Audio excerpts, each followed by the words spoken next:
बुराड़ी की जो घटना हुई है दिल्ली की, नेशनल कैपिटल के हार्ट में बड़ा भारी वहाँ इंसिडेंट, बड़ी बड़ी वहाँ आयोजन होते हैं, ऑर्गेनाइजेशन करते हैं।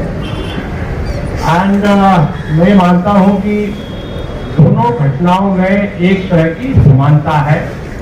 उत्तर प्रदेश में जो इंसिडेंट हुई बलिया डिस्ट्रिक्ट में, that is related to the paper leak of intermediate English paper. और पेपर लीक होने में जो जर्नलिस्ट है, जब सोशल मीडिया पर, इंटरनेट पर वो जो सारी इंसिडेंट चल रही थी, तो एजुकेशन डिपार्टमेंट और उत्तर प्रदेश के एडमिनिस्ट्रेशन में ये बात बहुत हंगामा मच गया कि ये क्या हो गया, क्योंकि सरकार बनने के तत्काल बाद पहला लीक था। एंड उत्तर प्रदेश में ये जो लीक है, लीक दो तरह के हो रहे हैं। एक तो एग्जामिनेशन लीक हो रहे हैं और दूसरा नौकरियों के पेपर लीक हो रहे हैं। तो पेपर लीक होना उत्तर प्रदेश के लिए कोई नई बात नहीं है। ये एक वहाँ का शाश्वत सत्य जिसको बोलते हैं, वो लगातार पेपर लीक होना। वहाँ के अगर पेपर ही लीक नहीं हुआ तो क्या हुआ? तो पेपर लीक लगातार हो रहे हैं। एडमिनिस्ट्रेशन के लोग सरकार की एडमिनिस्ट्रेशन की जो नाकामियां हैं, वीकनेसेस हैं, उनका फायदा उठा रहे हैं। उस इंसिडेंट में जो जिसको कहते हैं जो डेवलपमेंट हुए, जो ट्रेंड डेवलप हुए, उसमें ये हुआ कि एक दिग्विजय सिंह नाम के सीनियर जर्नलिस्ट है, इस 30+ होंगे, ये stinger of Amar Ujala paper. और उन्होंने उसको वेरीफाई करने की कोशिश की, उस इंफॉर्मेशन की। तो डिस्ट्रिक्ट मजिस्ट्रेट का उनको फोन आया, बलिया डिस्ट्रिक्ट मजिस्ट्रेट का, कि हमको पता लगा आपके पास कोई इंफॉर्मेशन है। उन्होंने कहा यस सर, मैं तो आपको खुद ये शेयर करना चाहता हूँ जो इंफॉर्मेशन है। Then he shared the WhatsApp of that paper, solved paper. It was not a question, it was a solved paper already, and it was out in public domain. And then he shared that solved paper to the district magistrate of the Balia 1 month before. And few hours when he shared the information with district magistrate, immediately police उनके घर आती है, उनको arrest करके ले जाती है। उनके साथ दो और जो रिपोर्टर्स हैं, उन लोगों को भी पकड़ा जाता है, उनको भी जेल में डालते हैं। तो ये ऐसी इंसिडेंट्स है, ऐसी घटनाएं हैं कि जो हम लोग के पास, रिपोर्टर के पास कई तरह की इंफॉर्मेशन होती हैं। हम लोग उनको वेरीफाई करने की कोशिश करते हैं। हम लोग बिना वेरीफाई करके कोई स्टोरी छापना गलत मानते हैं, तो नेचुरली हम कोई ऐसी जगह जहां सरकार नहीं है, गैर सरकारी लोगों से तो वेरिफिकेशन कर नहीं सकते। और जो सरकारी लोग हैं, सरकारी लोग कहेंगे कि भाई आपके पास सबूत क्या है, what is the proof with you.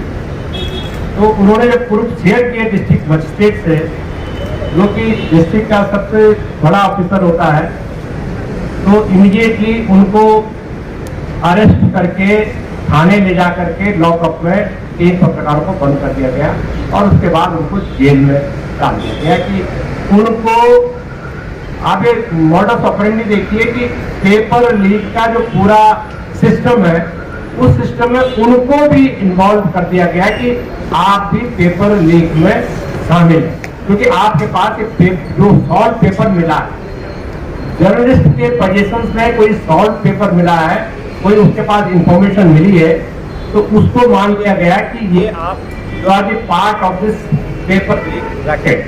तो ये मुझे लग रहा है कि ये एक किस्म से डायरेक्ट असल्ट है, सीधा हमला है जो जर्नलिज्म की जो सॉवरेनिटी है, जिस पेशे के लिए हम अपने को डेडिकेट करते हैं और जिस पेशे में हम लोग काम करते हैं, हमारा काम है कि कोई इंफॉर्मेशन हमारे पास है तो उसको लेकर के हम एडमिनिस्ट्रेशन से सवाल पूछें।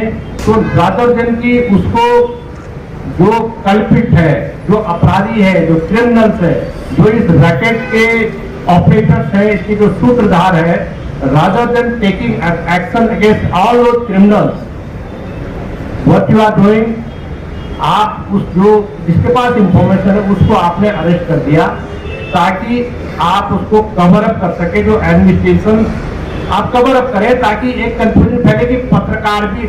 मेरे को जब इंफॉर्मेशन मिली रात को तो मेरे को लखनऊ से ये बताया गया कि पत्रकार भी उसमें शामिल है, उस जो पेपर लीक मामले में पत्रकार भी शामिल है। तो मैंने कहा हो सकता है, मेरे पास वेरिफिकेशन के लिए कोई ऑथेंटिक खबर सोर्स नहीं था।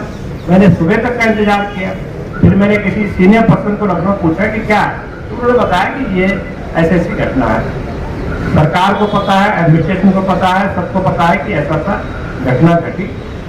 एंड उसके बाद बुराड़ी हो गया, बुराड़ी में जो घटना घटी, अभी तो वो जेल में बंद है एंड उनके खिलाफ पता नहीं क्या क्या आरोप लगते हैं। आपको पता होना चाहिए कि वहाँ उत्तर प्रदेश में ऑलरेडी एक जर्नलिस्ट सादिक अपन केरल के जर्नलिस्ट हैं, वो जेल में बंद है, वो हाथरस कांड को कवर करने जा रहे थे, वो अलग मसला है।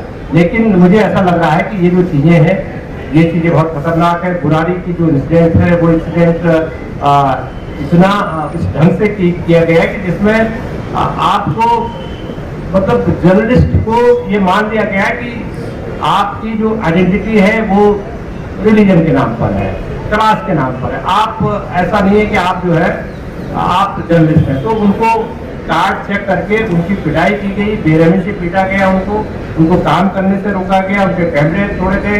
मैंने पुलिस से संपर्क किया तो कहा गया कि नहीं साहब ये तो they were provoking, they were simply doing their duty.